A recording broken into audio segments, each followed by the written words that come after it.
Lesgezi indaba zo-1 KZN TV ifundelo samukeliso kaNgqulunga ngikubingelele mbukeli asikubhekele ihamba phambili usuku namhlanje. Kushone oyedwa kusho imjondolo eMgungundlovu amakhansela ANC asejoyine iDA kulindeleke imvula enamandla KwaZulu-Natal. Usashaqekile kumphakathi wasemalahleni emkhukhwini kwa32 ngaphansi komasipala uMsunduzi kulandela ukusha kwemikhukhu engaphezulu kwama-20 nokushiyeka umuntu oyedwa eshonile abangama-66 basala Dengwane. Lo mphakathi ke uphonsele inselelo uhulumeni ukuba asukumele udaba lezindlu okade wathenjiswa zona. Kudlule emhlabeni umuntu oyedwa emva kokusha kwemikhukhu yasemalahleni eWoodlands eMgungundlovu kulandela ukuqubuka komlilo ungaziwa ingaphezulu kwama-20 imjondolo ecekeleke phansi kwasala abangama-60 besele Dengwane. Ilunga lomndeni elishonelwe liyachaza ukuthi umlilo uqale kanjani kodwa ke nabasichazelayo abazamile ukuthi kuyibona befikile endlini yakhe la iqale khona umlilo bachazile indlela akenze ngayo kodwa ngokusola nangokungazi mhlambe ke kuyakhomba ukuthi khona ubudede ngobenzakalile mhlambe okulala nelight endlini noma angazi kwenzakaleni mhlambe wayefica ubuthonga sazi kodwa ke siyafisa ukuthi njengoba sekunjena ke akukho khona okungenzeka ngaphandle kokuthi siqine nje kodwa ke besicela ukuthi mhlambe nabanosizo nabangakwazi ukuchaza ukuthi umbethu afihleke ngesizotha.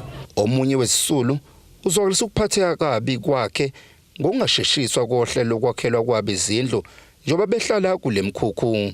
Izindlu sike sabhalisa before besisalindile silinde ukuthi sizowakhelwa namanje besisalindile bekungakenzeki lutho. Anxusa ukuthi uhulumeni angenelele ngoba lento enzakalayo isazoqhubeka kusazofika abantu ngoba futhi asikwazi ukuthi masisuka sizosuka siyohlalaphi ngoba nje besihlela abantu abaningi siyasebenza sizela sizosebenza so sizama ukwakha izindawo ukuthi sikwazi ukuphumela khona semsebenzini. Abanye baqashisa ngazo njengosiswami lo oshelwe izindlu la nomunye wabo uqashisa ngazo iyona into emnika isinkwa so uhulumeni mayingangeneleli kusho ukuthi asinasinkwa akekho umuntu ozokwazi ukuthi lempilo yakhe ade iphile embekela isinkwa etafuleni njengoba kushile kusho ukuthi akanalutho. Omunye wabaholi bakule ndawo uyachaza ngezingqinamba ababhekene nazo ukuthi sifeyilwe kakhulu umasipala wethu waseMsunduzi. Umasipala wethu waseMsunduzi sihlale nawo cishe kusukela ngo2017. Sixoxa indaba ukuthi abantu bala ngaphakathi bakhelwa kanjani indawo zabo njenganabantu okwakufunakala sisuswe kule ndawo sokwakhelwa imizi yethu lapha phezulu. Into egcine yenzeka sigcine sivumelana nabo ngokwenhlelo zonke ke bekufanele zenziwe mase sekufanele kukhishwe imali yokuthi abantu basuswe la ngaphakathi yagcina ingenzekile. Ikhansela lendawo liyachaza ngezinhlelo zokusizwa kwesisulu kanjalo nokuqashiswa kwabahlali ngomngozi bomlilo. Plea is just to this informal settlements and many others out there. We understand it's winter, we understand people are cold, we understand that the conditions aren't ideal, especially in winter. But we really need to be careful with open fires, candles, children unattended that have got any access to matches or lighters. We don't know the exact cause of this fire, but unfortunately we've lost a life and we've got about 22 shacks that are down. My also plea is, and I even said it yesterday to many other social media houses, is that human settlements need to fast track this housing development. These guys are on Operation Sakume Sake Housing Needs Register. They're on a Ward 32 housing project plan, but it's been about 15 to 16 years that we are waiting for this housing project. So one death is one death too many. Izindabeni zo-1 KZN TV bekuthi abantu maphumulo eMgungundlovu. Amakhansela amabili ANC eThekwini asejoyine iDA ngokusemthethweni lokhu ke kumenyezelwe isithanga msabezindaba ebesinamuhla. uMarco Mbambo ube ukhansela weward ANC kaWard 8 bese kuthi uDavid Ngubane ewukhansela waseward 16 eThekwini. uMbambo ukhuluma okokuqala emva kokuxoshwa kwakhe ngesonto ledlule ukhala ngokwehliswa isithunzi abaholi beANC eThekwini kwesithanga sabezindaba abasibamba ngolesihlanu nalabo aveza khona ukuthi bamxoshe uMbambo ngoba eyimpimpi yeDA. uMbambo uthi incwadi ukusula kwakhe wayesendela ngoWhatsApp. Mangithola ke incwadi ke kuWhatsApp cha engayifunda engayibona engavasane ngathi nje noted kuyona kuWhatsApp ngathi noted ngaqhubeka ngasho lutho. Kwangiphatha kabi ke kwaphulungu impela nje ukuthi awu kuthiwa ngispy kanjani kodwa Nkosi yami and ngizoba honest njengoba ngiqale ngasho nasekuqaleni bengayizwa kahle iDA angifuni uqamba manga bengingayizwa mase ngi-associate nayo sekufanele ngijoyineke. uNgubane uthe endaweni akuyona okuward 16 zine kuphela izindawo kumele zisebenze ukuze iwadi wele ku-DA ngomhla ka4 November okhethweni lohulumeni basekhaya. Iward 16 inama-VDs awu7, Khalofte VD, Ashley VD, Pinelands VD, Nazareta VD, Island VD, Isizinda Secondary School VD, Sibusisiwe Center VD. Lawo 4 bekoma VD a stronghold sika Khongolose bese kuthi la amanye awu3 beku stronghold CDA. Ngiyahamba ngiyosebenza kakhulu kulawo 4 sisebenzele ukuthi after umhla ka4 November 2026 it was 16 mhla ka5 ibimenyezela uthiwa sekuyiwadi ye-DA. Ungumholi we-DA uthi maningi amalungu abasazohamukela avela kwamanye amaqembu lesi sifundazwe KwaZulu-Natal. Ngasho nje ukuthi abantu abafika esikhathini sokuthi nabo noma bebesawuthanda uKhongolose kodwa iqiniso lithi bakhathele umzwili uNgubane isholo yena ethi bakhathele into yokuthi bathukwe abahlali baseThekwini ngenxa yokungabi namanzi, ngenxa yokungabi nagesi, ngoba kusolwa bona ezamakhansela ukuthi bama-failures, but iqiniso lithi kwayinhlangano abaqhamuka kuyona ibingawahold ama-officials accountable. So beza kwi-DA ngoba bakholelwa ukuthi basangakhona ukuseva umphakathi waseThekwini, basangakhona futhi ukuletha idingo kumphakathi waseThekwini. Ongosihlalo we-DA uDan McPherson uthi uMbambo noNgubane yibona abazomela leli qembu emawadini abo njengoba kubhekwa okhethweni. Ngoteboko Sibisi wezindaba ze1 KZN TV kuChannel 261 ngiseThekwini. Amathimba esilekeleleke ami ngomumo okulekelela labo abadingeka khona njengoba ke umnyango wezokubusa obambisana nezindaba zomdabu esifundazweni KwaZulu-Natal usukhipheke isixwayiso sesimo sezulu esingesihle kubikwa ukuthi ke imvula engalendeleka ukuba ke ihlasela izindawo ezakhele lesi sifundazwe ikisigwaba sesithupha ke ngakho kunxuswa umphakathi kuba uqaphele. Amathimba eyinhlekelele kwisifundazwe sonke ami ngomumo ukusiza kanye nokulekelela eindaweni lapho ekulindeke khona ukuba kuhlasele izimvula ezinamandla. Umbiko wezangoma zezulu uveza ukuthi indawo yaseThekwini kwaDukuza, uMhlathuze, Reinkonyeni, uMdoni, Mandeni, Mtubatuba, Big 5 Hlabisa, uMlalazi kanye naseMzumbe izona indawo ekulindeleke ukuba sithinteke kakhulu njengoba izulu elinamandla lilindelwe ukuba lihlasele. Lezi mvula zingase sidale ikhukhula, zingase futhi zenze umonakalo omkhulu. Izakhamuzi ziyenxuswa ukuba zisigade lesi simo, abashayelayo bayanxuswa ukuba bashayele ngokukhulu ukucophelela. Ungqongqoshe womnyango kaKhokta umfundisi Thulasizwe Buthelezi uyaqinisekisa ukuthi amathimba eyinhlekelele ami ngomumo kuzona zonke indawo. Lesi simo sezulu okulindeleke ukuba sihlasele indawo eziningi esifundazweni sethu kusukela namhlanje kuze kube kusasa. Izakhamuzi ezakhalene nezindawo eziseduzane nezindawo yaxwayiswa ngobungozi beqhwa kulezi indawo. Ungqongqoshe usekhiphe isitatimende eveza ukuthi usanda kuthola umbiko ovela kubahlahli bezulu otshengisa ukuthi ngase kwenze kube nokukhithika isnow kanye nezimvula ezodala umonakalo ezoshiya imindeni eminingi ikhahlamezekile ngenxa yekhukhula. Ungqongqoshe ubese veza ukuthi usexhumane neyinhloko zomnyango emibili ka Transport and Human Settlements uqinisekisha ukuthi amathimba alemnyango ayasebenzisana ukuvikela abantu bakwaZulu-Natal ikakhulukazi uma ubheka lapha na emgaqweni ukuthi ke kuzoba khona ukusebenzisana phakathi kwama graders o driver bama grader besebenzisana nama RTI amahle i-Road Traffic Inspectorate uqinisekisa ukuthi mangabe kwenzeka kuba neqhwa kodwa ke alibi ngaphezulu ka 30 cm ikakhulukazi emgaqweni lapha ko N3 ko Ladysmith ko Kokstad ko Underberg Harding ko Newcastle N11 Pietermaritzburg kanye nako N2. Uyakuveza ke umthombeni ukuthi njengoba ke uN2 no N3 kujwayele ukuthi kube khona ama truck ahambisa impahla kuzoba khona ke umhlangano ophuthumayo la ekuzohlangana khona nabasebenza kuma truck kakhulukazi inkampani uqinisekisa ukuthi kusetshenziswa iplan elilodwa ukuvimbela ukuthi kungabi nesiminyaminya emgwaqeni nokuthi kube khona imoto ezivimbeka emgwaqeni ingakwazi ukuhamba ngenxa yokukhithika kwezulu. Kanti umnyango wakwa Human Settlements kusebenzisana neTheku sekuqinisekisiwe ukuthi kunezindlu ezu170 ngaphezulu 170 ama-room lapha eMontclair Lodge eyathengwa umnyango ubambisene neTheku uqinisekisa ukuthi mangabe kukhona imindeni ekhahlamezekayo kodwa ke ihambe iyoqutshiswa khona lapha eMontclair Lodge eyathengwa i-department kulekelelwa kakhulu i-department ya Human Settlements National.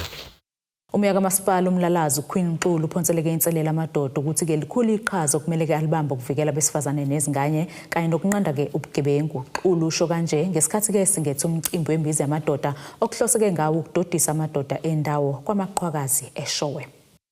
Njengoba sekuphothulwe inyanga Ntulikazi yamadoda eNingizimu Afrika, uhulumeni kanye nezihlangano ezizimele zibamba ke izithangami lapho kuxoxana khona abesilisa ngabodwana bedodiswe bekhunjuzwe ngendlela yokuziphatha. Umasipala umlalazi ube ingxenye ke yokubamba iqhaza kwakha amadoda aqotha kusasa. Inhloso ke sihlosile ngalembizo yokuthi amadoda azi ukuthi nawo aneqhaza elikhulu ofanele alibambe ekuthenini avikele isizwe nje sonke ikakhulukazi abesifazane nezingane ngoba labo bantu abakwazi ukuyivikela bona ngokwabo futhi abakwazi nokuyilwela nokuyiphindisela. Siboneke kufanele njengomkhandlu wasemlalazi ukuthi asilwenze lolu suku kakhulukazi uJuly uyinyanga yamadoda. Sizobezwa ukuthi bona isiphi isinqumo abasithathayo njengamadoda ukuthi njengoba siya enyangeni yabantu besifazane ngoAugust ngesonto elizayo. Isiphi isinqumo noma isibopho abayibophezela kusona ukuthi ngeke baze batholakale bengxenye yokuhlukumeza abantu besifazane. Umyaka masipala umlalazi uQueen Mxulu ugxeke isigameko sangempela sonto sokubanjwa kwenkunzi yeambulance nabasebenzi bomnyango wezempilo ababili ngemuva kokuphendula kocingo belibika ngabe bedinga usizo lokuqala eNkwalini emgwaqeni wa-R34. Kwabuye kwenzeke isigameko kulempela sonto lena lapho abantu bacele khona iambulance becela usizo khona la ngaphansi komlalazi.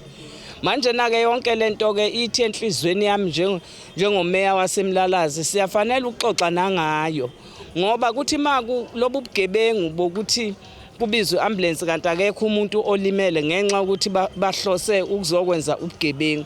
Ngiyabona bonke ke ababenzile kodwa kufike kwangizwisa ubuhlungu njengomuntu wesifazane ukuthi izigebengu igilamkhuba bese zithi kuza kwabo wesifazane obeshayela iambulance enehlele eceleni mase sebebakhumulileke begila yonke lo mkhuba yabo bebaphuca ama cellphone kanye namakhadi asebank sebethi akamdlwengule. Ngibonga kakhulu ngiyafisa ukubonga kakhulu kulomuntu kulendoda ngoba ithe noma bangayibulala kodwa angeke izikwazi ukwenza lokho. Amadoda endawo athi kayakholwa ukuthi izithangami ezifunze lezi zizodlala indima enkulu ekwakheni amadoda aqotho. Bazobona ukuthi izithangami lezi zibalulekile ukuthi abantu besifazana baphathwa kanjani nabo ubuqobo lwabo nje ukuyihlonipha cha bayiphethe kahle impela. Kodwa sengathi hayi ngase lokhu ngasenxeleni lapha ngase yabafisa sengathi bangathi kwehla kancane belengezothi hayi baphuza abafana hayi ke kancane kanti basebasha phela isithemba bona ikusasa elibona thina seliphelile ikusasa kuthina. Ezindabeni ze1 KZN TV kube uNkosazana Mthembu eShowe. Asithishelele etolo sibe siqhubeke nazindaba zethu.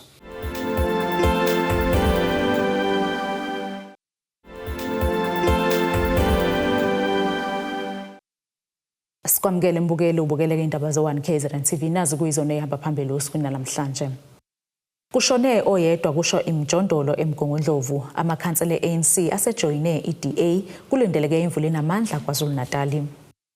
Umndeni wakamakhulukhulu eMandeni uthi ucela usizo oluphuthumayo lokubuyisa ke ekhaya eNingizimu Afrika umfowabo uZenzele Makhulukhulu ovinjelwa ukuphuma ezweni laseVietnam ngenxa yemali ekuthiwa ke uyikweleta umnyango wezasekhaya kuleli yalizwe. Udadewabo kaZenzele uSilondile Maseko uthi kabazi bazothathana bahlanganise nani ukuze kukhokhwe le mali njengoba ke lenkinga yaqala ngokuthi umfowabo aphelelwe ngumsebenzi wokufundisa eVietnam. Usuzame ukucela usizo ezinkundleni zokuxhumana umndeni wakwaMakhukhula eMandeni onesifiso sokubuyisa umfowabo ezweni laseVietnam. It was 2020 2024 2023 ngisakhumbula kahle. Shuthi mase fikile laphana ke fundisa yona English nomqashi wakhe emva kwesikhashana esincane bacela ukumehlisela umholo wavuma. Baphinde bacela ukumehlisela okwesibili umholo wavuma.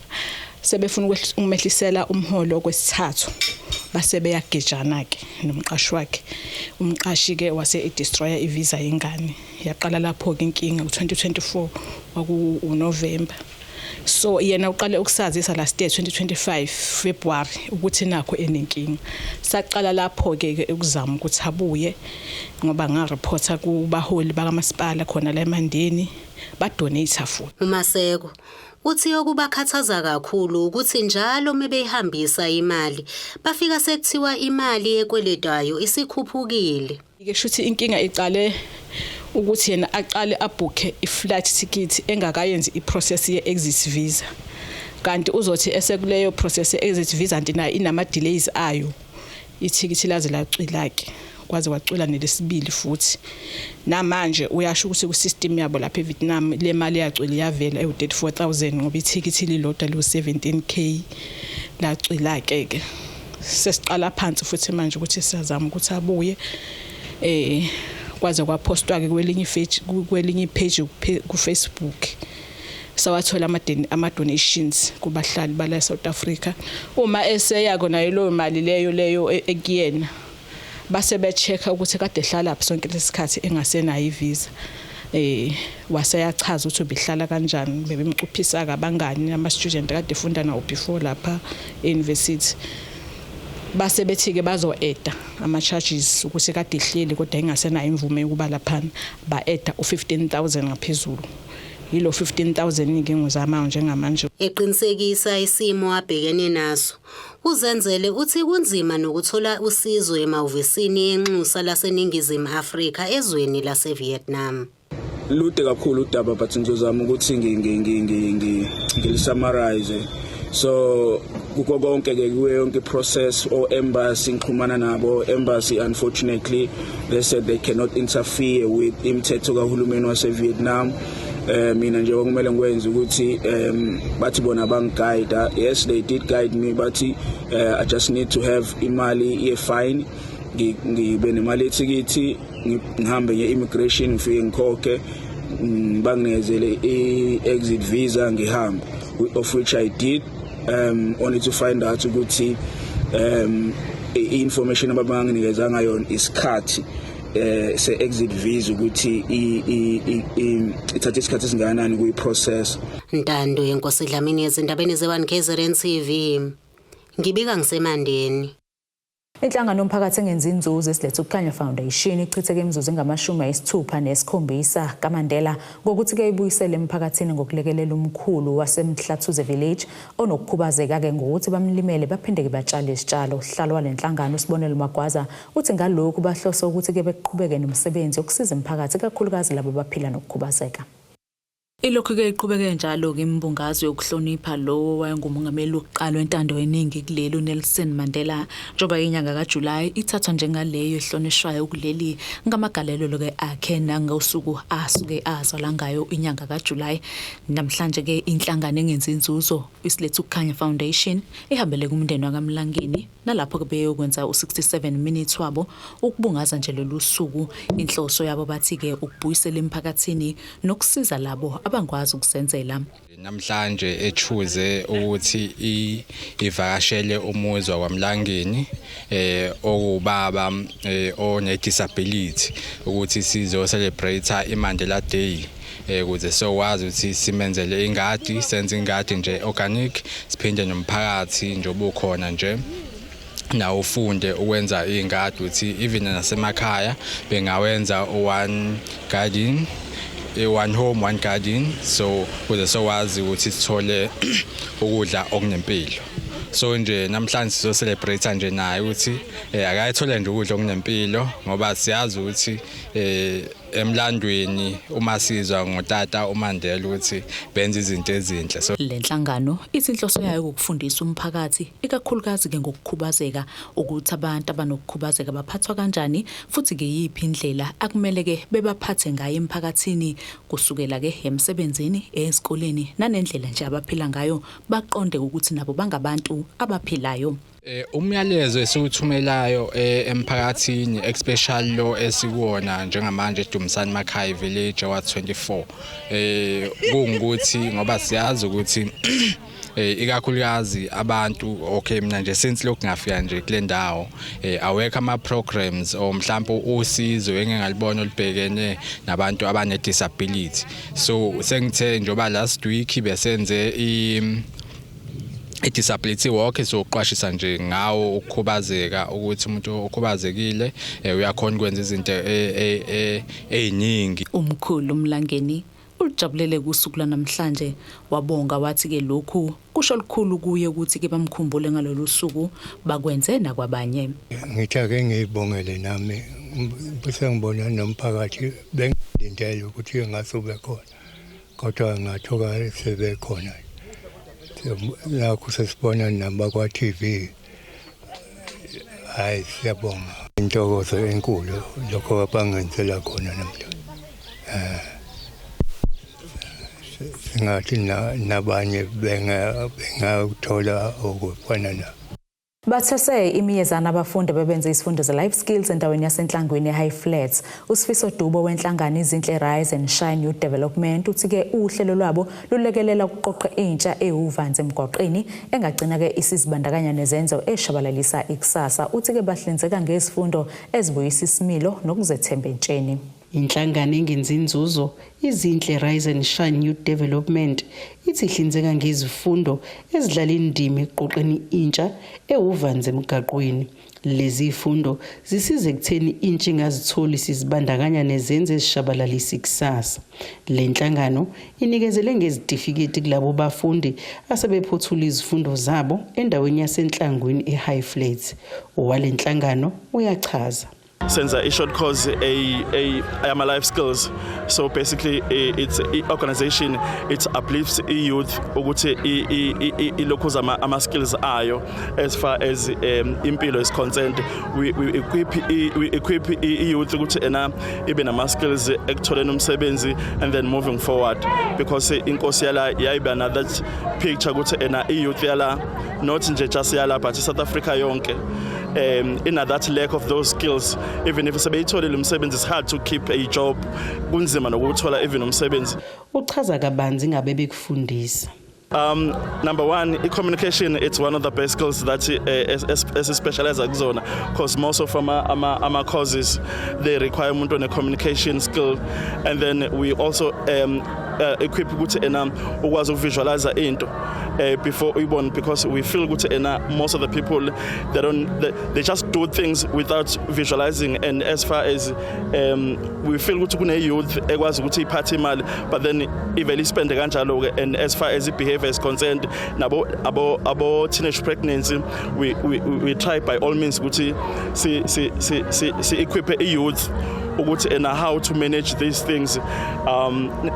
Sizamanje ukushintsha imentality yomuntu ukuthi engayibuki impilo leyo and nanokuthi ke ungagive up when it's too early empilweni yakho. Inkosi yesizwe sasenhlangwini ebiyingxenye lomcimbi ithi lena injabulo yesizwe sonkana. Ukulwethu sonke njengomphakathi kodwa futhi njengesizwe. Akulona usuku lwenodwa kodwa usuku lethu sonke. Injabulo yenu, injabulo yethu. Lapho nikhala khona ngokunjalo futhi ukukhala kwenu kukhala kwethu. Iqhubeka ke nabendlovu ithi kubafundi asisho kanje nabendlovu senihambile indlela ngesibindi senu nize nizofika lapho nikhona namhlanje nangokuzimisela ukuphothula ke noma ngabe yiluphi uhlobo leziqu kuyisinyathelo esikhulu kodwa futhi kuyisango elisha. Lo mbiko Beniwethule lo Zamando Sicele wezindaba ze1 KZN TV ngisenhlangwini. Siphinde futhi seyitolo sibe siqhubeke nazo indaba zethu.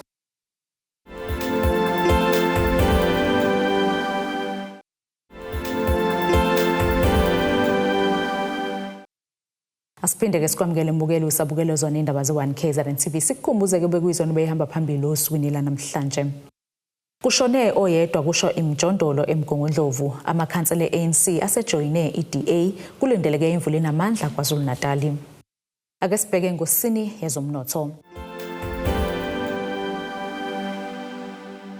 Irandi kuleli 16.78 cent emaqhathaniswa nedola laseMelika lobo 22.32 cent emaqhathaniswa nopondo waseBritain, u19.8 cent emaqhathaniswa neeuro lase-Europe, igolide lona $4,049.47 cent ounce, solo ngahliziyo wona u$88.36 cents umphongolo. Ake sibheke ngosini yezemidlalo. Iphindile umqeqeshi Milford FC uNkululeko Buthelezi uthi ke akakayiboni iyiqatha lingambinda iOrlando Pirates abazovula ngayo ke isizini yeBetway Premiership ngempela sonto. iMilford inyukeleke kwiPremiership ngemuva kokunqoba ke imidlalo yePSL Promotion Playoffs eyidlaleke neCape Town City neMagesi FC ebiqedeke endaweni ye-15 kwiBetway Premiership. Leli qembu eliholwa ngohlalo oziqeqeshela yena uXanti Phuphuma liphunyuke ke yithuba lokuwina iLeague Motepe Foundation Championship phezu kokuhlala isikhathi eside esicongweni selog. iMilford izobhekana nezigamakhebhule Orlando Amstel Arena eSoweto ngomgqibelo. Nasike isimo sezulu esingalindeleka.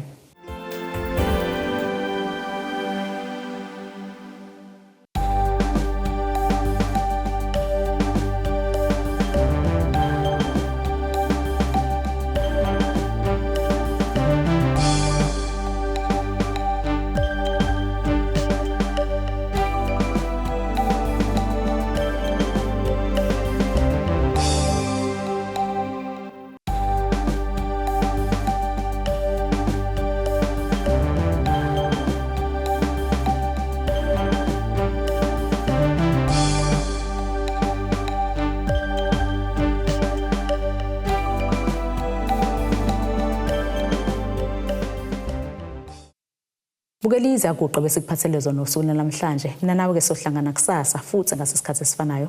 Nisale kahle. Abethuli bethu bezindaba baxhaswe iTulis Bayview Bridal. Ungabashayela kulezi zinombolo ezivelile.